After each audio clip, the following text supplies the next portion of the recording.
Hi hello everyone, welcome to Suji's home cooking. இன்றைக்கி நம்ம Suji's home குக்கிங்கோட special item என்னென்னு பார்த்தீங்கன்னா வெண்டைக்காய் கிரேவி தான் பண்ண போகிறோம். இந்த வெண்டைக்காய் கிரேவி மற்ற குழம்புங்க மாதிரி இல்லாமல் புளிக்குழம்பு காரக்குழம்பு அந்த மாதிரி இல்லாமல் சூப்பரான ஒரு டேஸ்ட்டில் கிட்ஸ்லேருந்து பெரியவங்க வரைக்கும் எல்லாேருக்கும் பிடிச்ச மாதிரி ஒரு டேஸ்ட்டில் சூப்பரான லஞ்ச் பாக்ஸ் ரெசிபி மாதிரி செய்ய போகிறோம். இப்போ வாங்க வீடியோக்குள்ளே போகலாம்.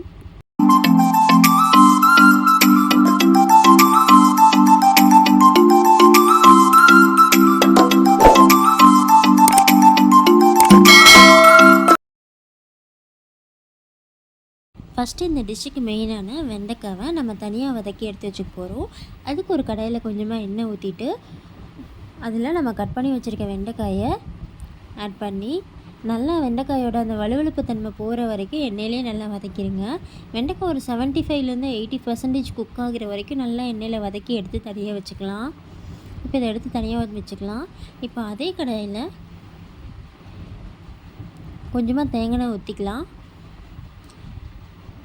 இப்போது எண்ணெய் நல்லா ஹீட் ஆனதும் தேவையான அளவு கடுகு நல்லா கொஞ்சம் பொரிஞ்சு வரட்டும். இது கூடவே ஒரு அரை டீஸ்பூன் சோம்பு அண்ட் அரை டீஸ்பூன் சீரகம், ஒரு 8 பல் பூண்டு பொடி பொடியாக நறுக்கி வச்சுருக்கேன், அதே இதில் ஆட் பண்ணிக்கலாம். இப்போ இந்த பூண்டு நல்லா எண்ணெயில் பச்சை வாசனை போகிற அளவுக்கு வதக்கிடுங்க. இது நல்லா எண்ணெயில் வதங்கி நல்லா பச்சை வாசனை போகிற வரைக்கும் இதை வதக்கிடுங்க.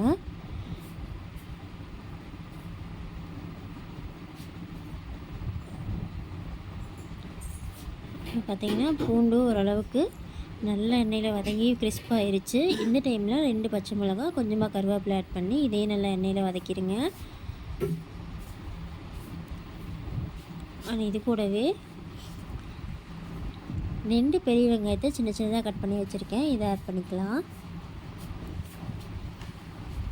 அண்ட் வெங்காயம் நல்லா வதங்குறதுக்காக இதில் கொஞ்சமாக உப்பு சேர்த்துக்கலாம். இப்போ இதை நல்லா வதக்கி விட்டுருங்க. வெங்காயம் இப்போ நல்லா கலர் மாதிரி கோல்டன் ப்ரௌன் கலர் வந்துடுச்சு பாருங்கள். இந்தளவுக்கு நல்லா வதங்கிருச்சு வெங்காயம். இந்த ஸ்டேஜில் நம்ம ஒரு 3 தக்காளியை பொடி பொடியாக நறுக்கி இதில் ஆட் பண்ணிக்கலாம்.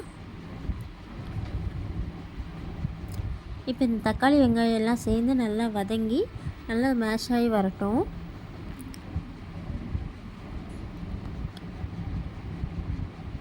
இப்போ இந்த தக்காளி நல்லா வதங்குறதுக்காக ஒரு அரை டீஸ்பூன் அளவுக்கு மஞ்சள்தூள் சேர்த்துக்கலாம்.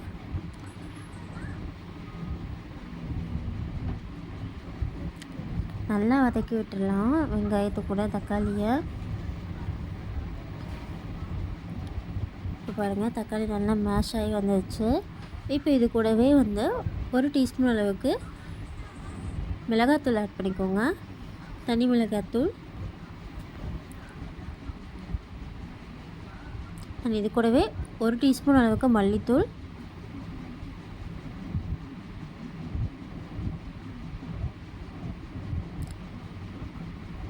அண்ட் அரை டீஸ்பூன் அளவுக்கு சாம்பார் தூள் ஆட் பண்ணிக்கிறேன். இப்போ இது எல்லாத்தையும் நல்லா கலந்து விட்டு டொமேட்டோ நல்லா மேஷ் ஆகி வரட்டும்.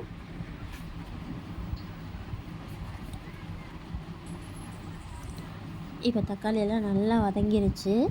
இப்போ இதை நல்லா எண்ணெய் பிரிஞ்சு வர அளவுக்கு எண்ணெயிலேயே வதக்கிட்டு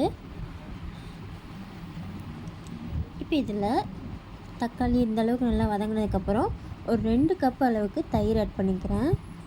தயிர் ரொம்ப புளிச்ச தயிராக எடுத்துக்காதீங்க, டேஸ்ட் நல்லா இருக்காது. 2 கப் தயிர் ஆட் பண்ணி இதை நல்லா அந்த கிரேவியோடு கலந்து விட்டுருங்க.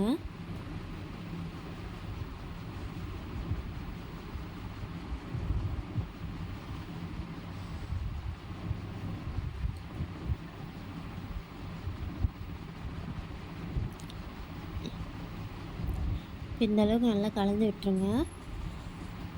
இப்போ அதை அப்படியே நல்லா கொதிக்க விட்டுருங்க. இது நல்லா கொதித்து நல்லா எண்ணெய் பிரிஞ்சு வரும். இந்த தயிர் இப்போ தக்காளியோட பச்சை வாசனைலாம் போய் நல்லா ஒரு அளவுக்கு கொதி வந்ததுக்கப்புறம் நம்ம வெண்டைக்காய் ஆட் பண்ணிக்கலாம். இந்த ஸ்டேஜில் உப்பு பத்தலைன்னா நீங்கள் உப்பு ஆட் பண்ணிக்கோங்க.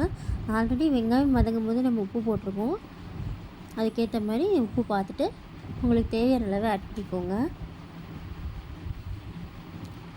பாருங்கள் நல்லா எண்ணெயெல்லாம் பிரிஞ்சு இந்த கிரேவி நல்லா ரெடி ஆயிடுச்சு. இந்த ஸ்டேஜில் நம்ம வதக்கி வச்சுருக்க வெண்டைக்காவை இதில் ஆட் பண்ணிக்கலாம்.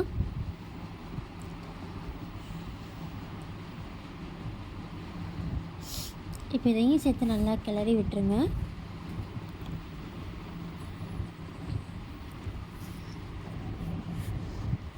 நல்லா ஒரு 2 நிமிஷம் இதை நல்லா இந்த கிரேவியோடு சேர்ந்து கலந்து விட்டுருங்க. இப்போது இதில் ஒரு 1/2 டம்ளர் அளவுக்கு தண்ணி ஆட் பண்ணி நல்லா மூடி போட்டு ஒரு 5 நிமிஷம் கொதிக்க விட்டுருங்க. இப்போ தண்ணி ஆட் பண்ணியாச்சு. இப்போ நம்ம மூடி போட்டு ஒரு 5 நிமிஷம் பக்கம் கொதிக்க விட்டுடலாம். நல்லா கிரேவி நல்லா கெட்டியாகி இப்போ நல்லா எண்ணெய் பிரிஞ்சு இதை ஓப்பன் பண்ணி பார்க்கலாம். இப்போ இங்கே பாருங்கள் நல்லா எண்ணெயெல்லாம் பிரிஞ்சு கிரேவி நல்லா திக்காகி சூப்பராக ரெடி ஆயிடுச்சு. அவ்வளோதான், சூப்பரான வெண்டைக்காய் கிரேவி ரெடி.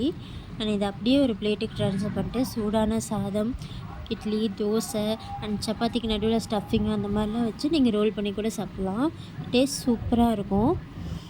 அண்ட் இதே மாதிரி நீங்களும் உங்கள் வீட்டில் ட்ரை பண்ணி பார்த்துட்டு எப்படி இருந்துச்சுன்னு உங்கள் ஃபீட்பேக்கை எங்கள் கூட ஷேர் பண்ணுங்கள். டேஸ்டியான குயிக்கான வெண்டைக்காய் கிரேவி சூப்பராக ரெடி ஆயிடுச்சு. அண்ட் கிட்ஸ்லேருந்து பெரியவங்க வரைக்கும் எல்லாருக்குமே இது ரொம்ப பிடிக்கும். நீங்கள் உங்களுக்கு லஞ்ச் பாக்ஸுக்கெல்லாம் இந்த மாதிரி செஞ்சு கொடுங்க. கண்டிப்பாக லஞ்ச் பாக்ஸ் காலியாக தான் வரும். அந்தளவுக்கு டேஸ்ட்டாக இருக்கும் இந்த டிஷ்ஷு. காரம் கம்மியாக போட்டு கிட்ஸுக்கெல்லாம் கொடுத்து விடுங்க, அவங்களும் நல்லா சாப்பிடுவாங்க. இப்போ இதை நம்ம சூடான சாதத்தில் போட்டு பிணைஞ்சு சாப்பிட்லாம். பாருங்கள், சாதம் அது கூடவே சூடான இந்த வெண்டைக்காய் கிரேவி பாருங்கள், பார்க்குறக்கே சூப்பராக இருக்குது. செம்ம டேஸ்டியான வெண்டைக்காய் கிரேவி இப்போ ரெடி ஆயிடுச்சு. இதேமாதிரி நீங்களும் உங்கள் வீட்டில் செஞ்சு பார்த்துட்டு எப்படி இருந்துச்சுன்னு உங்கள் ஃபீட்பேக்கை எங்கள் கூட ஷேர் பண்ணுங்கள். அண்ட் நம்ம சேனலை ஃபஸ்ட் டைம் பார்க்குறவங்க இது வரைக்கும் சப்ஸ்கிரைப் பண்ணாங்க, கண்டிப்பாக சேனலை சப்ஸ்கிரைப் பண்ணிக்கோங்க.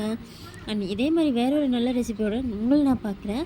அது வரைக்கும் நம்ம சேனலை தொடர்ந்து வாட்ச் பண்ணுங்கள். நம்ம சேனலை சப்ஸ்கிரைப் பண்ணியிருக்க அனைத்து நல்ல உள்ளவங்களுக்கும் ஒரு special thanks. And thank you for வாட்சிங். பாய் பாய்.